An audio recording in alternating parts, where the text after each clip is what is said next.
കൊല്ലം നഗരത്തിൽ വൻ ലഹരിവേട്ട. വാഹന പരിശോധനയ്ക്കിടെ 109 ചാക്ക് നിരോധിത പുകയില ഉൽപ്പന്നങ്ങൾ പിടികൂടി. പോലീസിന് മുന്നിൽപ്പെട്ടതോടെ വാഹനം ഉപേക്ഷിച്ച് പ്രതി ഓടി രക്ഷപ്പെട്ടു. ഇന്ന് പുലർച്ചെയാണ് വാഹനത്തിൽ കടത്തുകയായിരുന്ന 109 ചാക്ക് നിരോധിത പുകയില ഉൽപ്പന്നങ്ങൾ പോലീസ് പിടികൂടിയത്. രഹസ്യ വിവരത്തിന്റെ അടിസ്ഥാനത്തിൽ രാത്രി മുതൽ നഗരത്തിൽ പോലീസ് പരിശോധന ശക്തമാക്കിയിരുന്നു. ഇതിനിടെയാണ് ഒരു പിക്കപ്പ് വാൻ കൊല്ലം വെസ്റ്റ് പോലീസിന്റെ ശ്രദ്ധയിൽപ്പെട്ടത്. തുടർന്ന് പോലീസ് ഈ വാഹനത്തെ പിടികൂടാനുള്ള ശ്രമം നടത്തവേ ആനന്ദവല്ലിശ്ശേരത്ത് വെച്ച് പിക്കപ്പ് വാൻ ഡിവൈഡറിൽ ഇടിച്ചു നിന്നതോടെ ഡ്രൈവർ ഓടി രക്ഷപ്പെട്ടു. വെള്ള പിക്കപ്പ് വാനിൽ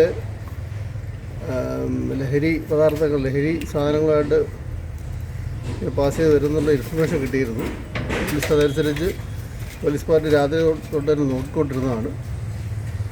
ആ ഇൻഫർമേഷൻ അനുസരിച്ച് നമ്മൾ നോക്കിയപ്പോഴാണ് ഈ വണ്ടി വരുന്നത് കണ്ട് പോലീസ് പാർട്ടി ചേസ് ചെയ്ത് വന്നപ്പോഴാണ് ഈ വാഹനം ആനന്ദവല്ലീശ്വരം ഭാഗത്ത് വെച്ചിട്ട് ഡിവൈഡറിൽ ഇടിച്ച് ഡ്രൈവർ ഇറങ്ങി ഓടുകയായിരുന്നു. തുടർന്ന് പരിശോധിച്ചപ്പോഴാണ് ഇതിൽ പാൻ മസാലകളാണെന്ന് ആണെന്ന് മനസ്സിലായത്. ഇത് ഈ പരിസരങ്ങളിൽ കൊല്ലം ജില്ലയിൽ മൊത്തത്തിൽ സ്കൂൾ പരിസരങ്ങളിലും കോളേജ് പരിസരങ്ങളിലുമൊക്കെ ഭാഗമായിട്ട് കച്ചവടം ചെയ്യാൻ കൊണ്ടുവന്നതാണെന്നാണ് മനസ്സിലായിട്ടുള്ളത്.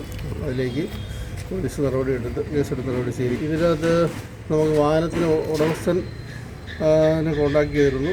പിന്നെ ഇതിനകത്ത് വണ്ടി ഓടിച്ചിരുന്ന ആളുടെ ഡീറ്റെയിൽസ് കിട്ടിയിട്ടുണ്ട്. പ്രതികളെ ഉടനെ അറസ്റ്റ് ചെയ്യും. പിന്നെ ഇത് GSTയുടെ ഉദ്യോഗസ്ഥരും ഈ സംഭവ സ്ഥലത്ത് ആ സമയം എത്തിയിരുന്നു. വണ്ടി GST അവരും കൂട്ടത്തിലുണ്ടായിരുന്നു. ഇത് ഉദ്ദേശം ഇപ്പോൾ 50 ലക്ഷത്തോളം രൂപ വില വരുമെന്നാണ് ഇതുവരെയുള്ള ഒരു പ്രാഥമിക നിഗമനം. ലഹരി ഉൽപ്പന്നങ്ങൾ തമിഴ്നാട്ടിൽ നിന്നും എത്തിച്ചതാകാമെന്നാണ് സൂചന.